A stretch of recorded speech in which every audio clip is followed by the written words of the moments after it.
নম্বর প্রশ্ন বলছেন, আসসালামু আলাইকুম শেখ আলিম সাহাতুল্লাহ, সামনের কাতার ফাঁকা না থাকলে পিছনের কাতারে শেষ পর্যন্ত একা নামাজ পড়লে নামাজ হবে কি?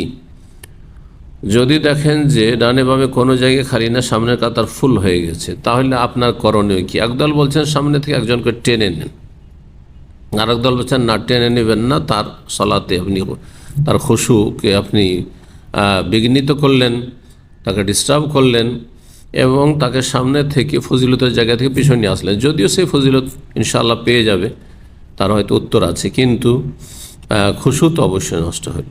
এই জন্য আরেক দল বলছেন না, টানার কোনো প্রয়োজন নেই। তাহলে কি করবেন আপনি?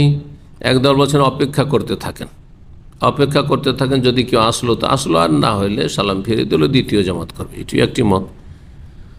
আর একদল ওলামায়ে কেরামগণ বলছেন যে ফত্তাকুল্লাহ মাস্তাতা, যথাসাধ্য আল্লাহকে ভয় করো। আর আপনার সাধ্যে এই ছিল যে আপনি পৌঁছেছেন এমন সময়, যেই সময় সামনের কাতার ফুল হয়ে গেছে, কিন্তু এখনও জামাত চলছে, জামাত ধরতে পারবেন, সুতরাং একাই লেগে যাবেন।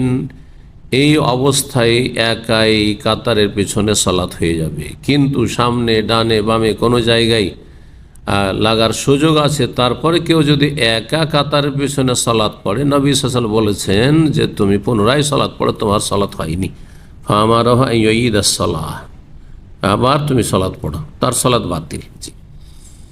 কিন্তু এই ভাইয়ের সালাত বাতিল হবে না, যিনি এসে দেখছেন সব দিক ফুল হয়ে গেছে আর আমার কোনো উপায় নেই, কাউকে পাচ্ছে না, একাই দাঁড়িয়ে যাবেন, ইনশাআল্লাহ সালাত হয়ে যাবে। এই মতটি বেশি প্রাধান্যযোগ্য আমাদের কাছে।